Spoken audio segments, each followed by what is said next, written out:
السلام علیکم پاکستان، حمید نقیبی آپ کی خدمت میں حاضر ہے۔ ناظرین، ترکی بھی ایران کی ڈگر پر چل نکلا اور چھپا ہوا رستم نکلا۔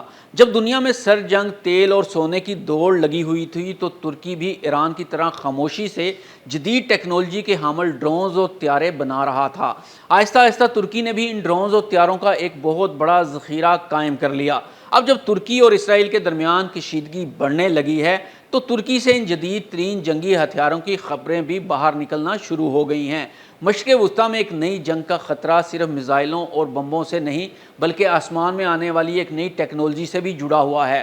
ترکی اور اسرائیل کے درمیان شام کی وجہ سے کشیدگی خطرناک حد تک بڑھ چکی ہے، لیکن اس بدلتی ہوئی جنگی صورتحال میں ترکی کے پاس ایک ایسا ہتھیار بھی موجود ہے جو روایتی ڈرون سے کہیں آگے جا چکا ہے۔ ایک ایسا بغیر پائلٹ جنگی طیارہ جو جیٹ کی رفتار سے پرواز کرتا ہے، دشمن کے طیارے کو تلاش کر فضائی میزائل داغ سکتا ہے، زمین اور سمندر کے اہداف کو نشانہ بنا سکتا ہے اور ضرورت پڑنے پر خطرناک فضائی حدود میں پائلٹ کی جان خطرے میں ڈالے بغیر داخل ہو سکتا ہے۔ اس کا نام ہے قزل علمہ۔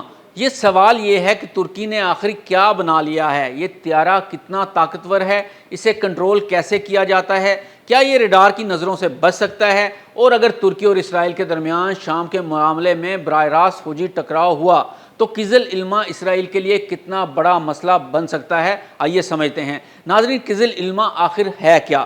ناظرین، قزل علمہ کو صرف ڈرون کہنا اس کی اصل حیثیت کو چھوٹا کر دیتا ہے۔ یہ جیٹ انجن والا بغیر پائلٹ جنگی طیارہ ہے جسے ترکی کی کمپنی بائیکر نے تیار کیا ہے۔ اس کا زیادہ سے زیادہ وزن تقریباً 8.5 ٹن، ہتھیار اٹھانے کی صلاحیت تقریباً 1.5 ٹن اور زیادہ سے زیادہ رفتار تقریباً 0.9 میخ اور اعلان کردہ جنگی دائرہ تقریباً 500 بحری میل یعنی 903 کلومیٹر ہے۔ 3 گھنٹے سے زیادہ فضا میں رہنے کی صلاحیت بھی بتائی گئی ہے، یعنی یہ TB2 جیسا سست رفتار، نگرانی اور حملہ آور ڈرون نہیں بلکہ ایک ایسا طیارہ ہے جسے مستقبل کی فضائی جنگ کے لیے بنایا جا رہا ہے۔ اسے خطرناک کیا بناتا ہے؟ سب سے پہلے اس کا نمایاں رہنے والا ڈیزائن۔ قزل علمہ کو اس انداز میں بنایا گیا ہے کہ دشمن کے ریڈار پر اس کی موجودگی روایتی بڑے جنگی طیارے کے مقابلے میں کم نمایاں ہو۔ اگرچہ اسے ریڈار سے مکمل طور پر غائب سمجھنا غلط ہوگا، دوسری بڑی چیز اس کا ایسا ریڈار ہے جو فضائی صورتحال کا جائزہ لے سکتا ہے، اور تیسری چیز اس کا ہتھیاروں کا مجموعہ ہے۔ یہ فضائی اہداف کے خلاف گوک دوغان جیسے میزائل اور زمینی اہداف کے خلاف مختلف درست نشانہ لگانے والے ہتھیار لے جانے کے لیے تیار کیا گیا ہے۔ یعنی ایک ہی طیارہ دشمن کو دیکھ بھی سکتا ہے، فضائی ہدف کو نشانہ بھی بنا سکتا ہے اور زمین پر حملہ بھی کر سکتا ہے۔ لیکن اصل خطرہ یہاں شروع ہوتا ہے۔ نومبر 2025 میں قزل علمہ نے ترک فضائیہ کے F-16 کو اپنے ریڈار سے تقریباً 30 میل کے فاصلے دور سے شناخت کیا اور گوک دوغان میزائل کے ذریعے فرضی حملہ کیا۔ یہ حقیقی جنگ میں F-16 کو مار گرانا نہیں تھا بلکہ جنگی مشق میں فرضی نشانہ تھا، لیکن اس تجربے نے ایک انتہائی اہم بات ثابت کر دی۔ ترکی ایک بغیر پائلٹ طیارے کو صرف بم گرانے والا ڈرون نہیں بلکہ فضائی لڑائی کا پلیٹ فارم بنانے کی کوشش کر رہا ہے، اور یہی فرق قزل علمہ کو دوسرے ترک ڈرون سے الگ کرتا ہے۔ اب بات کرتے ہیں کہ اسے کنٹرول کون کرتا ہے۔ یہاں بھی روایتی ڈرونز میں فرق ہے۔ قزل علمہ میں خود کار پرواز اور فیصلہ سازی کے لیے جدید سافٹ ویئر، سینسر اور مصنوعی ذہانت پر مبنی نظام استعمال کیے جا رہے ہیں، یعنی انسان اسے مشن اور بنیادی احکامات دے سکتا ہے، لیکن طیارہ پرواز کے مختلف مراحل میں بہت سے کام خود انجام دینے کے قابل بنایا جا رہا ہے۔ اب سب سے اہم سوال، اسرائیل کے لیے یہ طیارہ کتنا بڑا خطرہ سمجھا جا رہا ہے؟ یہ سمجھنا ضروری ہے کہ قزل علمہ اس وقت ترکی سے اڑ کر اسرائیل تک براہ راست پہنچنے والا طویل فاصلے کا حملہ آور طیارہ نہیں ہے۔ اس کا اعلان کردہ جنگی دائرہ تقریباً 930 کلومیٹر ہے، اس لیے ترکی سے اسرائیل کے خلاف براہ راست کارروائی اس کی موجودہ حد اور عملی راستے پر منحصر ہوگی۔ لیکن اسرائیل کے لیے اصل خطرہ فاصلہ نہیں، شام کا جغرافیائی اور بدلتی ہوئی صورتحال ہے۔